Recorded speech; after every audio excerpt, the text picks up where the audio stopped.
Well, once again, good afternoon. Just had a little hiccup here, but I'm thankful. I'm thankful for another day, another Saturday that I'm allowed to meet you right where you are in your places, whether it's your home, your business, driving along in your automobile, wherever you're kind enough to tune me in. Thank you. I love you. And listen, I just want to say a pre-happy Mother's Day to all of the very fine moms, whether you bore a child or not, maybe just some type of mom. But I'm grateful. And had it not been for mothers, of course, we would not be here. Man was made from the dust of the earth, but women weren't. Isn't that something? Women were made from the side, from the rib of the man. She wasn't made, God didn't use a foot bone to make the woman, so He didn't intend for the man or anyone else to walk on top of the woman. He didn't take it from the head bone, the skull. God didn't intend for the woman to be over the man, but right there from the rib, and which meant she was to be in His embrace and under His covering. So I just want to say early, happy Mother's Day. And I'm clothed in my right mind, reasonable portion, health and strength. And I'm here because of a woman by the name of Nellie Mae Winfrey. Yeah, she was the one who was in part responsible for me coming into this world. She had some help with dear old Arthur Simon Winfrey. And so the two of them hooked up, and man, I popped out. I came out, and I think they cut the pattern on me, right? Okay, well, so much for that. How are you doing? I hope that you're doing well, and that your week has not been a weak week, but that it's been a good week, and that you are doing well, and that you have a made-up mind that all that is not going right or well, if the Lord gives you grace and favor and time, you can get some of those things fixed and repaired. And that's what life is all about. If at first we don't succeed, what do? We know the routine by now. We try it again. You fall down, you get up. Sometimes you have to wipe yourself off, and sometimes you have to wash yourself off, and sometimes you just need to get up under some strong water and soap and get all the crud off so that you can be about doing what you need to do. Well, listen, tomorrow is Mother's Day. It's a bittersweet day known to us, and we used to say it's Mother's Day.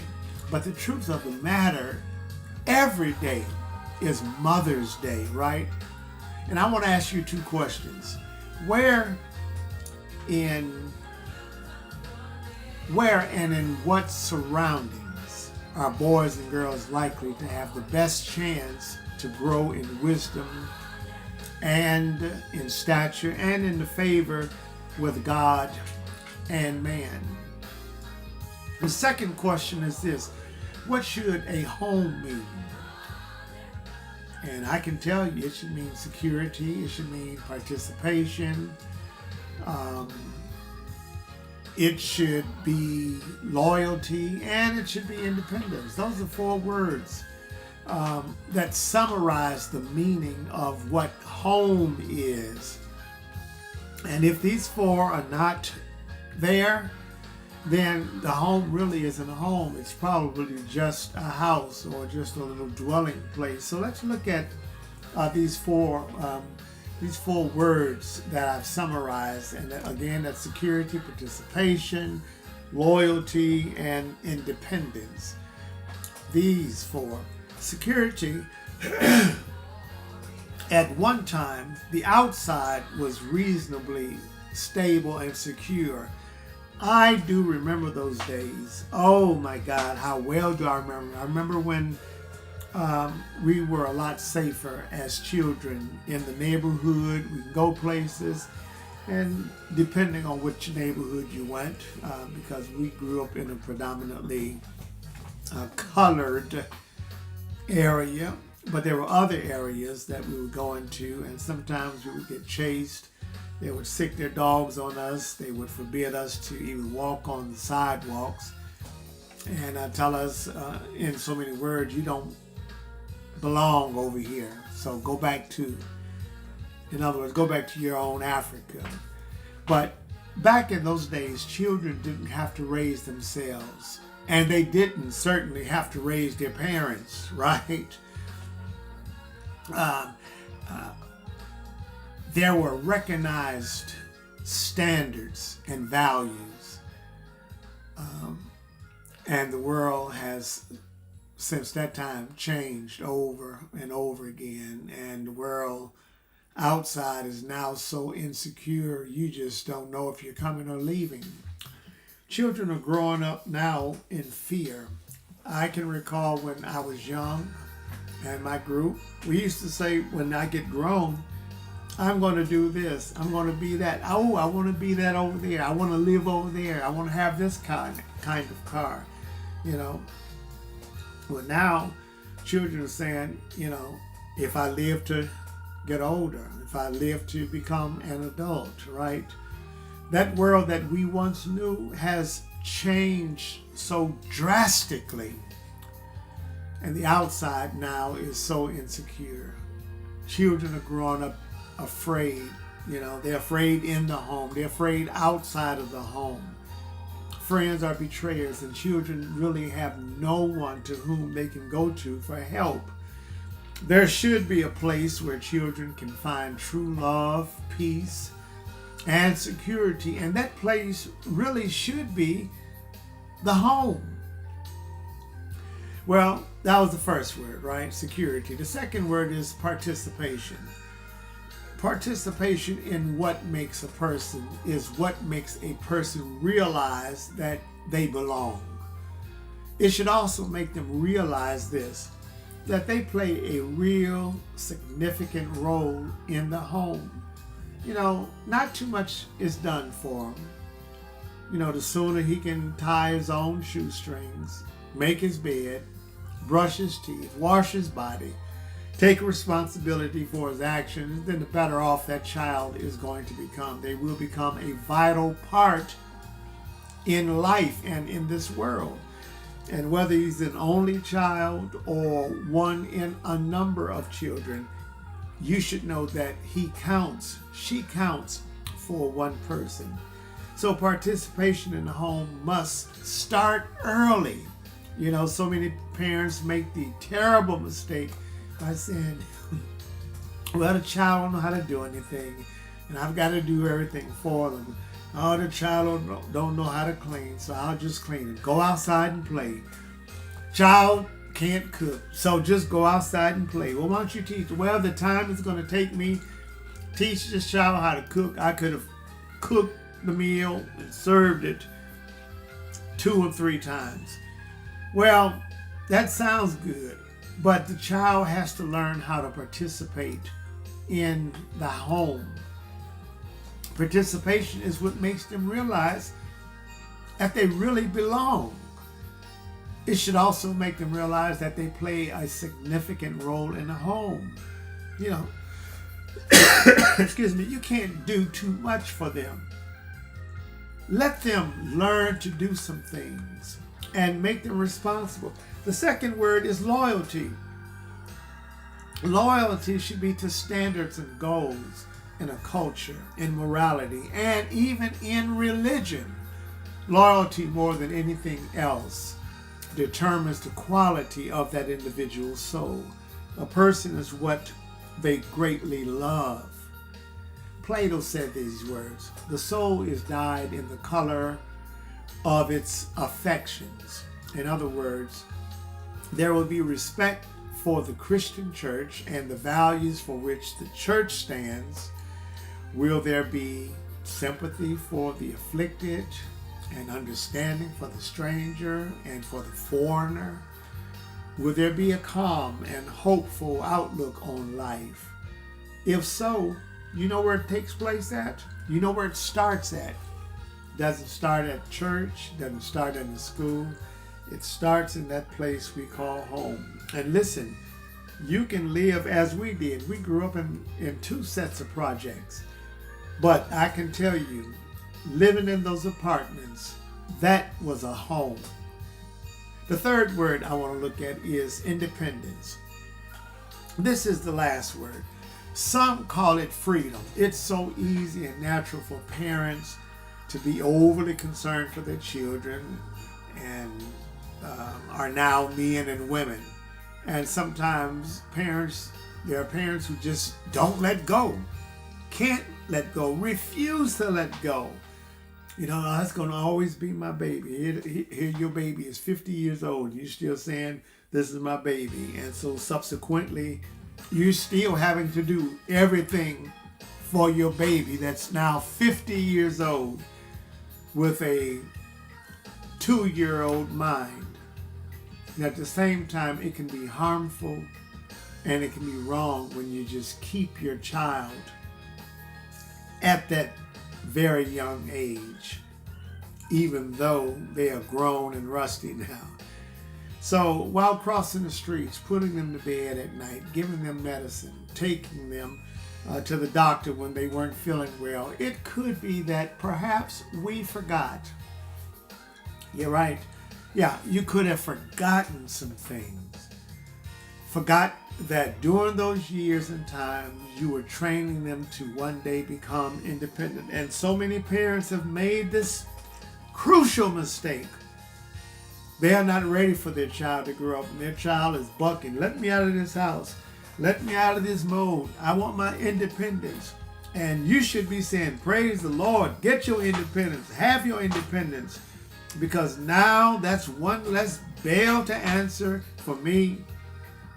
That's one less egg for me to fry. I agree that parents sometimes can do too much and for their children, and in so doing, you cripple that child. Therefore, they remain dependent on you. Now, some parents love it. Oh, yes, depend on me, baby. That's right. Come to mama, come to daddy for everything. But at some point, just like a bird, the bird has to go out from the nest. And that bird has to get its own worms. That's how you survive. You have to learn. I agree that parents should do everything they can for their children, but recognize that the older they get, then that means now as the parent, you need to step back some. Allow them to grow. Allow them to grow up. Allow them to grow out. Allow them to make their mistakes. Allow them to fall, even when they fall on their posterior. They need to know that every time they fall, they're not going to fall on a trampoline, or they're not going to fall always on a nice plush green yard.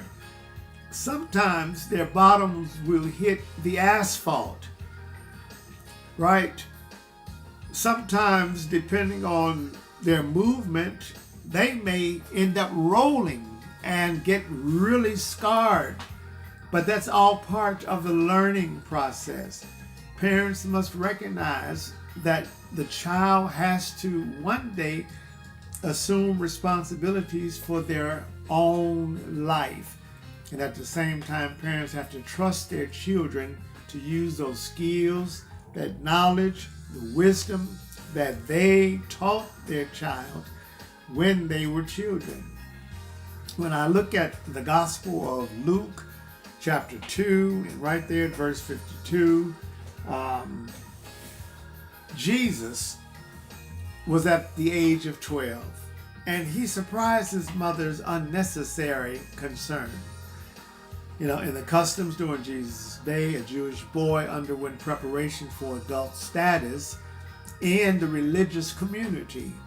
The mother of Jesus voiced the concern of both parents, saying these words, "Your father and I with sorrow were looking for you. Boy, she gave him a real good scolding. Where were you? And what these parents had not realized was that their son, Jesus, had grown up. He grew in wisdom, he grew in stature, and he grew in favor with God and man. Jesus reminded them, he said, listen, I was on a mission and I needed to be about my Father's business. This was also a clear signal of two things. First thing is that he was of age to care for himself. She was, yes, still his mother, but he did not need that type of mothering any longer. And moms, I want to say this, I'm not trying to be offensive.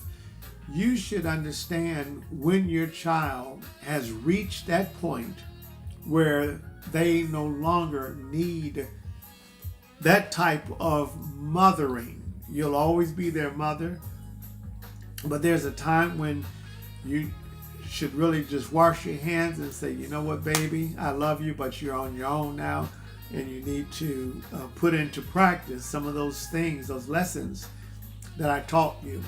The second thing is that the training, the care, the love that Jesus received as a little child were rooted and grounded. So in him, they were there for the rest of his life. And the Bible clearly says these words, train up a child in the way he should go. And when he is old, he won't depart from it. Now, they may deviate. They may even pretend as though they have no home training. We know a lot of children that way, right? But listen, don't you trip out. Don't you stay up all night. If your child makes a conscious decision that jail was made for them, and you know you didn't teach them that way, then save yourself some grief and some trouble and let them go to jail if that is their heart's desire. Because you know, if you try and block someone from doing what's in their heart, you may get trampled upon. Let me just close by saying, mothers, it really does not matter what your status is as a mother. Whether you are the biological mother, a bonus mother, a grandmother, a foster mother, play mother, godmother, when you equip and train your child for God and for the real world in which we now live, the day will come when what they do will actually bless you. Can I tell you, Jesus never forgot his mother's love, care. He didn't forget her training. No, he remembered it.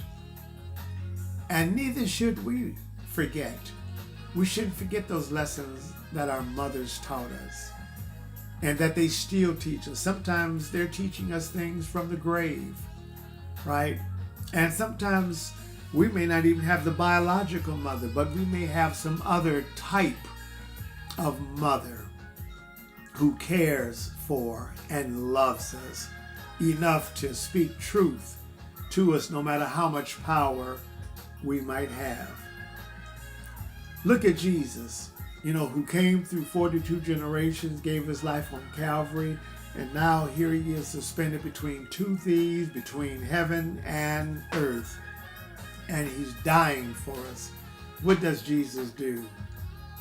He had set up a wheel. He set up a wheel for his mother, and he says, Mom, I'm going to wheel you over to John, your other son and my brother. John, take care, Mama. And so listen, perhaps your mom is here. Love her. Care for her. If she carried you when you were young, and she did, then now that she's older, it's time for you to carry her. If she fed you and provided for you when you were young, maybe it's now time for you to return the favor.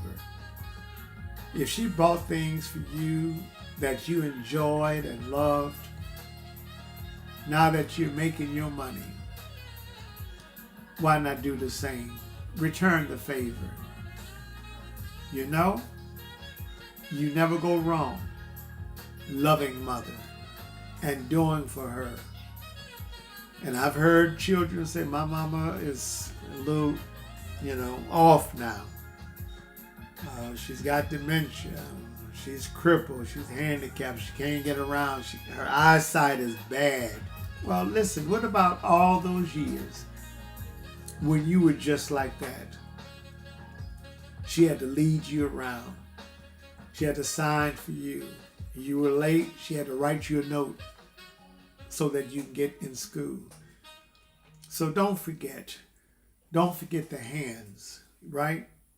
Those hands that rock the cradle are the same hands that rule the world.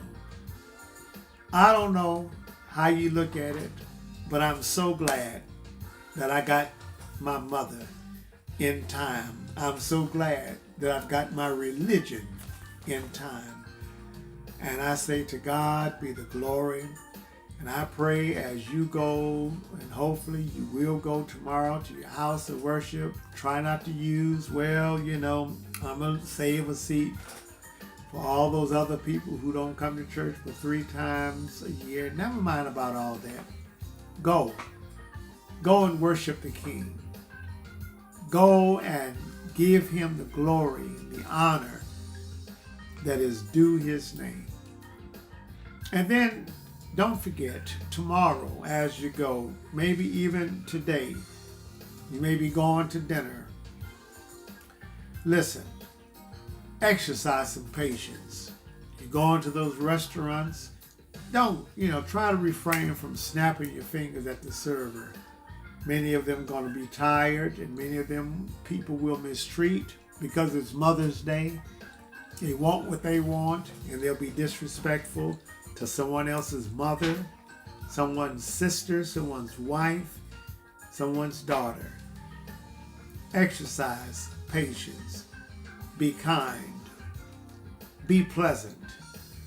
And listen, have a tremendous Mother's Day on tomorrow. May God bless you. I want you to know God loves you. He loves you, and I love you too. So that's my story, and I am sticking with it. Don't forget, it started at home. May God keep you, and may he bless you. That's my prayer. Good day, and God bless.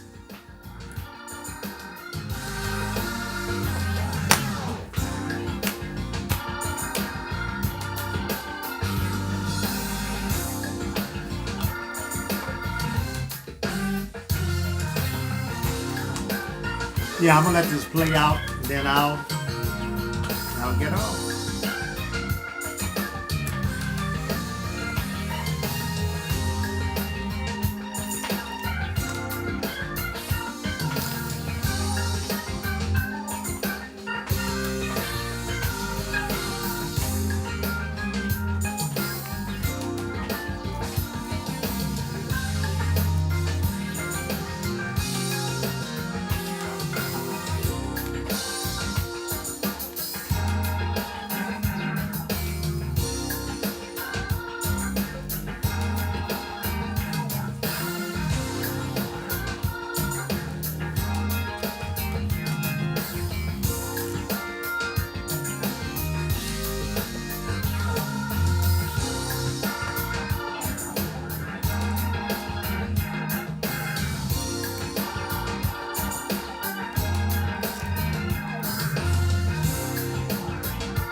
Well, you know, there is one more thing that we are in preparation for setting things in place for retirement, and we have a special gala that is coming up.